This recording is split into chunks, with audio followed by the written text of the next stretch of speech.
Jan Ryberg with StrumHum.com with our live Sunday night lesson. As always, we're going to review our technique. We'll do some new right hand technique, some new left hand technique. We're going to work out of the Parking book. We're going to do a number of pages in the Parking book just talking about some theory today, and then reviewing Study 20 from last week. We'll also end with a little rock riff like we always end with. So let's start out with our technique. Got our traditional classical sitting position going on, left leg raised up, guitar on the left leg, body of the guitar dropped down. That allows the right arm to come over in a perfect position, allows the left hand to be in a perfect position. Our exercises that we've done so far, we've done the circle arpeggio, straight up and down, changing bass notes, fingers stay where they are. We've done the block chord, again fingers stay, index 3, middle 2, ring finger 1, and the thumb changes strings. Out of that same position, we've done the roll, fingers are planted, thumb plays 6th string rest stroke, 5th string rest stroke, 4th string free stroke. We peel the fingers off one at a time. That gradually speeds up. Left hand, we've done regular old chromatic scale. We've done alternating index and middle, going up the chromatic scale. Promote automatic index and middle alternation, also gets you some good independence between the hands. We've done the 2-string chromatic. You're going up chromatically on the 2nd string. You're plucking that with your thumb. Your fingers are playing the 1st string open. This forces the left hand in a nice position where it's very curved, up on the fingertip. We've done hammer-ons. We hit the open string, and then we come down with enough force to get that string to sound just by tapping down on it. So, new technique for today. We're going to do pull-offs. We start with the finger down, and we pull straight down. Make sure your hand's in good hand position. 2nd finger, 2nd fret, 3rd finger, 3rd fret, pinky finger. The pull-offs are the opposite of the hammer-ons, and on the 1st string they're much easier because you're just letting that finger fall off the string. On the 2nd string and all the inner strings, after the pull-off, you're going to lightly rest on the next string. So you're just feeling that string slide out from underneath that fingertip.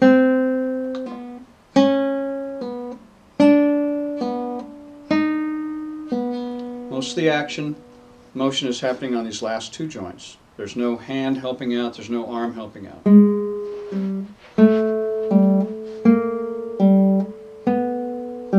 Do that on every string. Get used to the nylon strings and the nylon strings wrapped in metal. Slightly different feel as the strings get thicker. But always lightly rest on that adjacent string. It's like a left-hand rest stroke. Which is different than a lot of rock pull-offs where we're just kind of trying to miss the next string by lifting. And that works fine with electric guitar, doesn't work so well with acoustic guitars and classical guitars. We're also going to start something new for the right hand today. These are rasgueados. And to warm up for the rasgueado, just mute your strings with your left hand. Just barely touch it so we just get that muted sound. Put your thumb on the 6th string and just do down strokes with the index finger.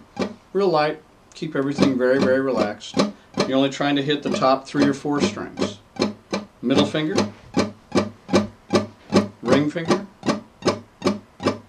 and pinky.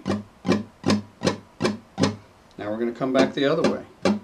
Real imperative to keep that last 2 joints totally relaxed. Very light brushing, and you're only trying to hit 3, maybe 4 strings.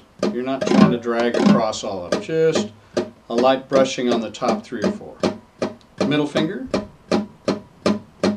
ring finger, pinky, and all the time your thumb is on that 6th string, giving you some stability. Now, put your fingers on the top of the guitar. Give your thumb a little exercise. Down strokes with the thumb. Hand is still. It's different than a strum. Strum uses the arm, wrist, and hand and finger. These rasgueados are just the thumb, moving from that big joint. And we are trying to hit all 6 strings with this exercise. Come back up. Now we're coming back up with the back of the index fingernail. Your fingers are still planted, so we're not trying to get all 6 strings on the way back up. Way back up, just top 3 or 4. Okay, back to the fingers. Thumb on the 6th string. Now do down ups, back and forth. Middle finger. Ring finger. Pinky. Fingers planted on the top of the guitar. Down ups with the thumb.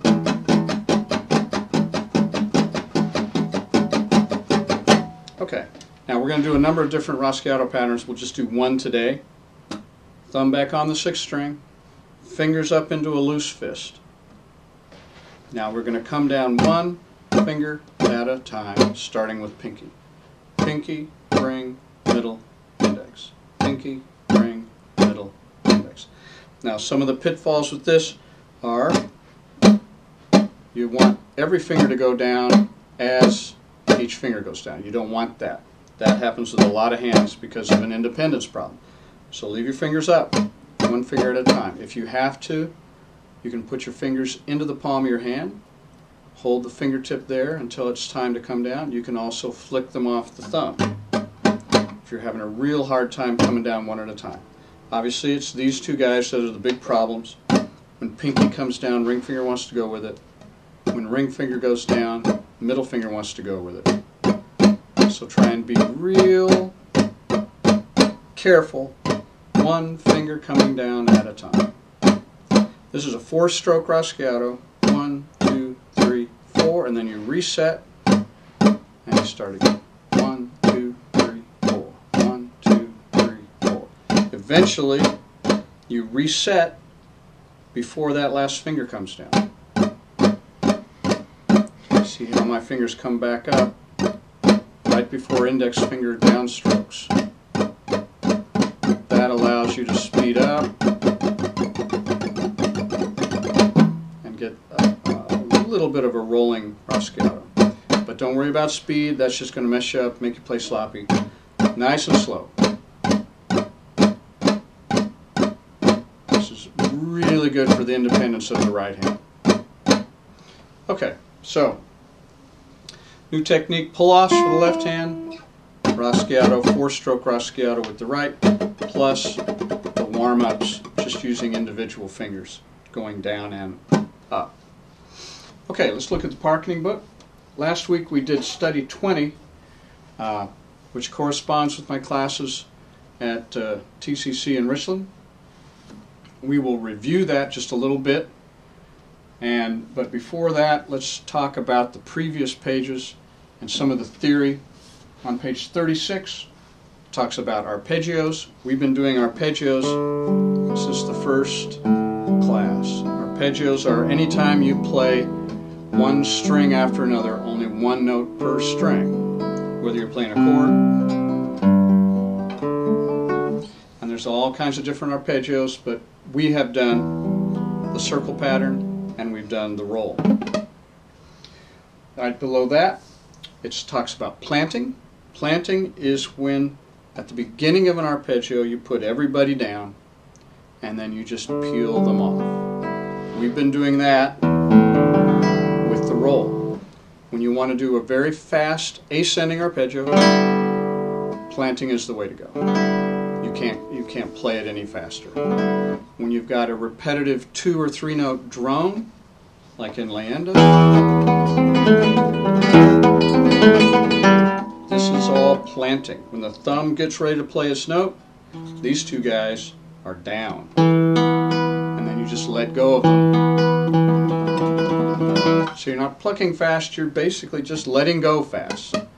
Takes a while, but planting is real important for ascending fast arpeggios. The next page, 37, is a real nice duet. We're not going to really talk about it, but the student part is a circle pattern arpeggio going through 3 different chord shapes. So it's very easy, but sounds really good. Turn the page over to page 38. Talks about sharps, flats, and naturals, or accidentals. When you see that sharp sign, looks like the number sign, and you see that next to a note, you just raise that note 1 fret. So the example there is C. C, we've learned, is 2nd string 1st fret.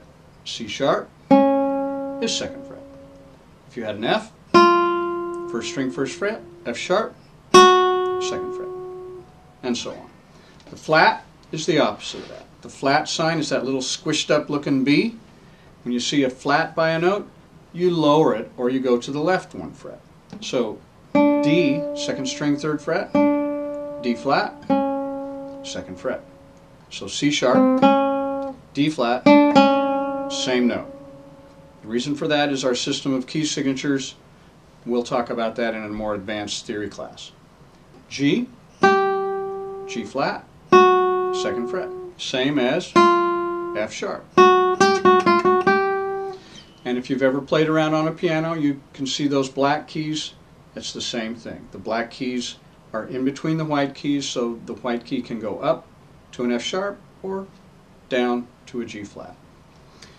The natural sign, when you put an accidental, we call these sharps and flats on the page accidentals. When you put a sharp on there and you want the next time you see that same C it to be a normal C, you've got to put that natural sign on it. Once you sharp a note or flat a note, that flat or sharp sticks for the whole measure. The bar line cancels it, but if you want C sharp and then a C natural, you've got to cancel that sharp with the natural sign.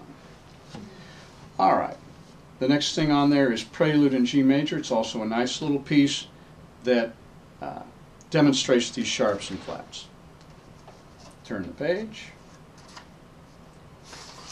Next page they talk about 6/8 time, and at the very beginning of our sessions we've talked about our time signatures 4/4 and 3/4, and we said the top number means number of beats per measure, the bottom number, when it's a 4, it means quarter note gets 1 beat.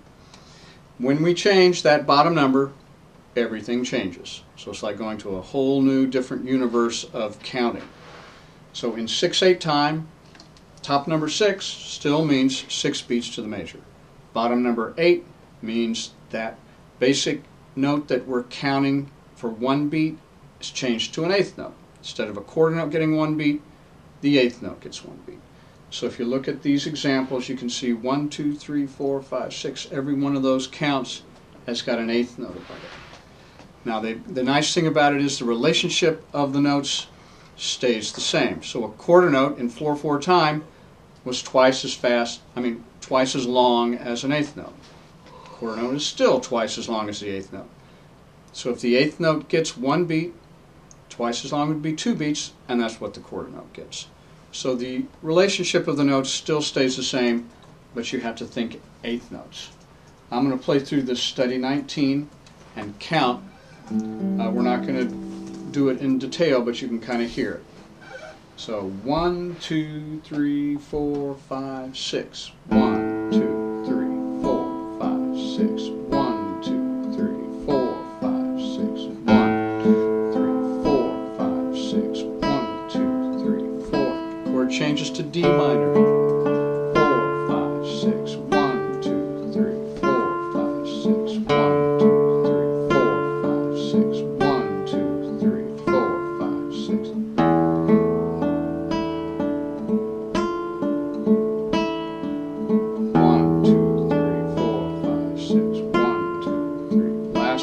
back to A minor. Last two measures.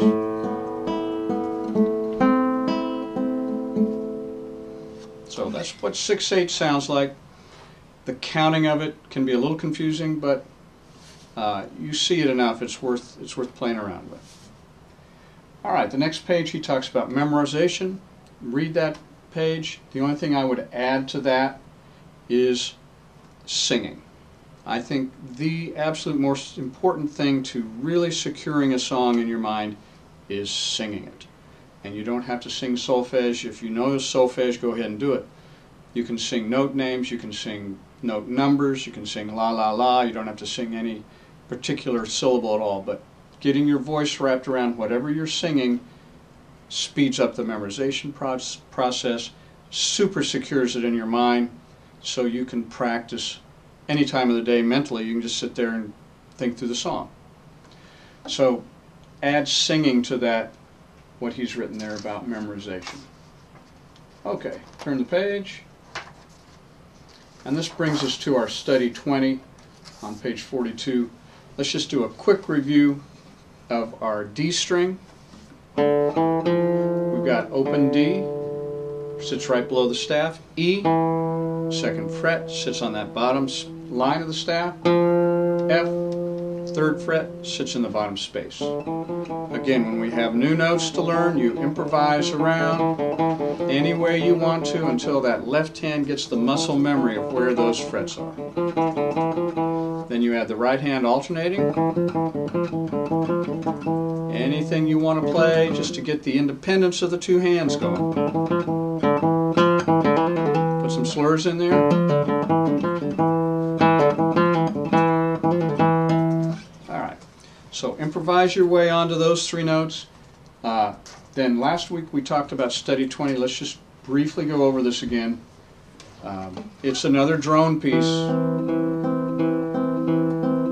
And the thing that makes this piece difficult is the index finger has to hold that drone down. So the other fingers have to stretch a little, and there's got to be some independence developed before you can get relaxed with that. So first line, C, second string, first fret, is down the whole time. Sounds like this.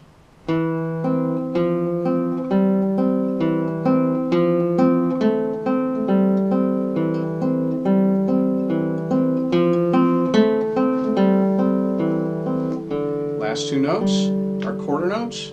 You can see the stems go both ways. That means the drone has gone down and is part of that bass note now.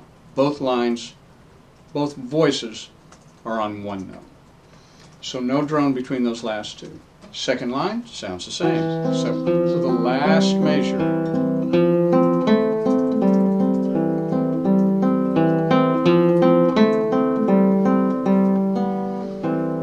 Before that last two-note chord, the drone changed to the open B. That allowed your hands time to pick up and come down on E and C at the same time. That's the first time that has happened. We haven't played two notes at the same time before. Third line, the drone changes to open B. There's not as much independence problems here.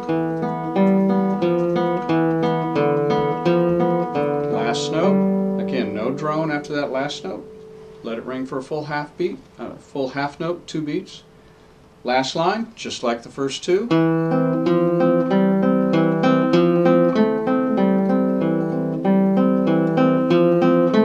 Last measure.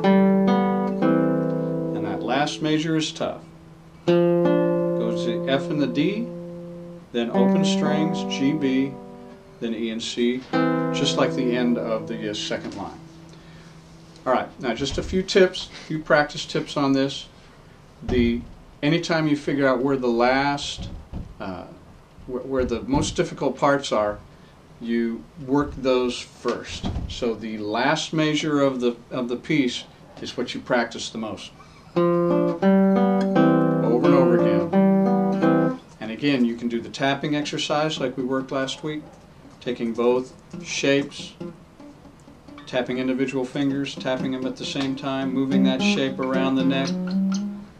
Again, you analyze what the problem is, and then you figure out a way of taking that problem, in this case these two fingers really nailing those two strings, and you move that around the neck. You can strum that.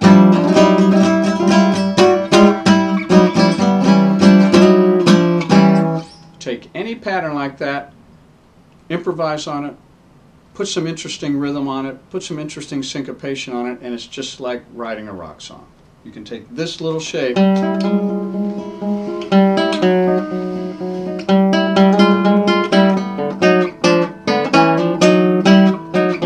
come up with stuff forever.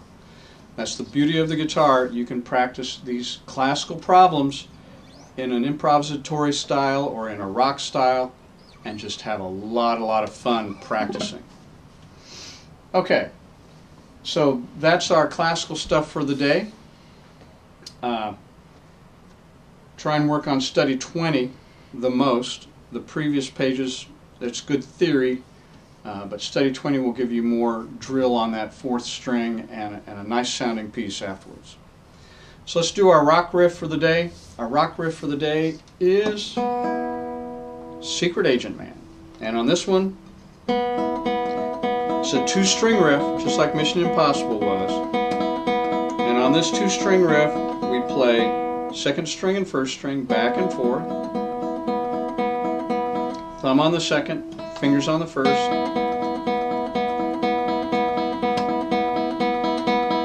That's the first thing you want to conquer. Get that in your muscle memory. Won't take long, especially if you've done the two-string chromatic. It's also just like any of our drone pieces. Now with your left hand, get used to going to the first and second fret with the first and second finger. You don't even have to add the drone if you don't want to. Just get used to that. Get the muscle memory of going back and forth there. Now, very slowly, we're going to do it all in the exact rhythm.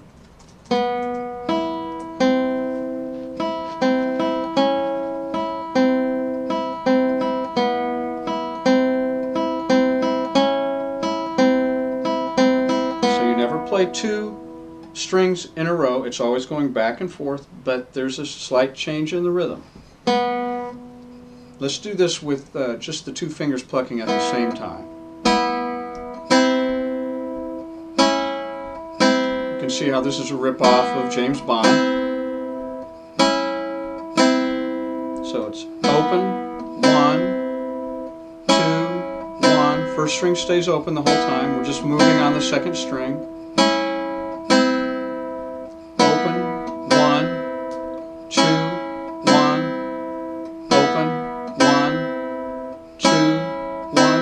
Put the alternating drone in there. Oh, oh, 1, oh, 1, oh, 2, oh, 1, oh, 1, oh, oh, oh, 1, oh, 1, oh, 2, oh, 1, oh, 1, oh, oh, oh, 1, oh, 1, oh, 2, oh, 1, oh, 1, oh.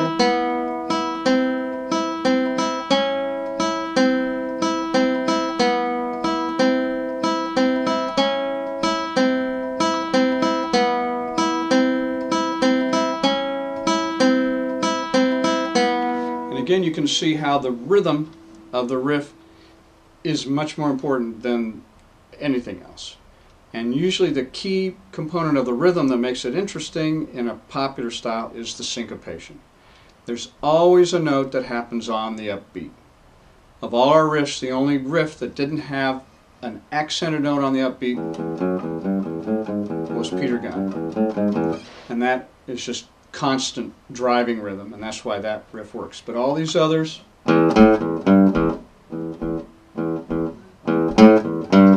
syncopation. This one,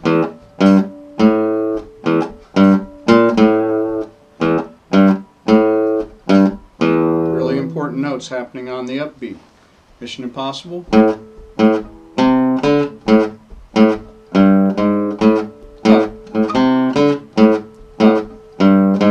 Way to tell if you're working with an upbeat or a downbeat or syncopation, tap your foot, And when the foot hits the floor, that's a downbeat. When the foot comes up, that's an upbeat.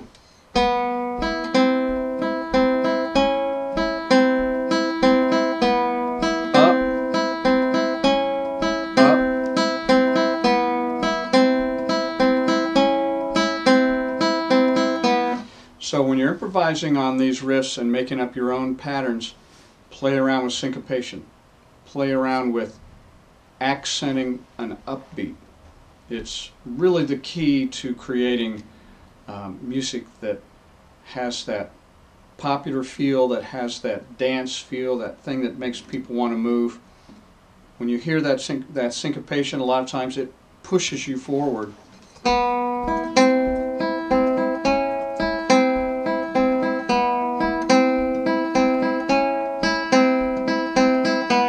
So, take all your rock riffs. Remember, you want to take all your rock riffs, you want to move them all over the neck, you want to change strings with them. Remember to watch out for your second string adjustment when you change, when you do the crossovers to every string.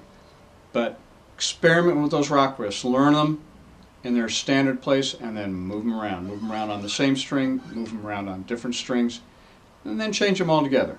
Come up with your own version of that particular riff. And more than likely you'll come up with something that's just as good. Alright, now a quick review of what we've done today. Our new technique, pull-offs. Left hand starts with the finger down, and the last two joints do most of that work, coming down, letting go of that string, and making the first string sound. On the inner strings, you lightly rest on the adjacent string like a left-hand rest stroke. Rasgueados, we did warm-ups where we did downstrokes with the back of each fingernail, upstrokes, keeping that last two joints very, very relaxed. Then we did down-ups. Then we did a four-stroke, starting with the pinky, keeping the fingers up in a loose fist. Pinky, ring, middle, index. Pinky, ring, middle, index. And gradually try and speed that up, but don't worry about going too fast. Keep it even for now. Then we also planted our fingers down and did downstrokes and upstrokes with the thumb.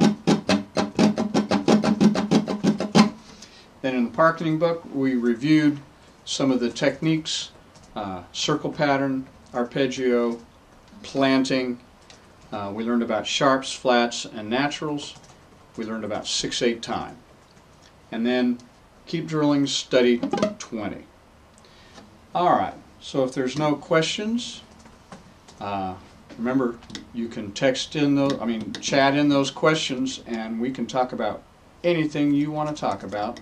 Doesn't have to be beginning classical guitar. It can be anything.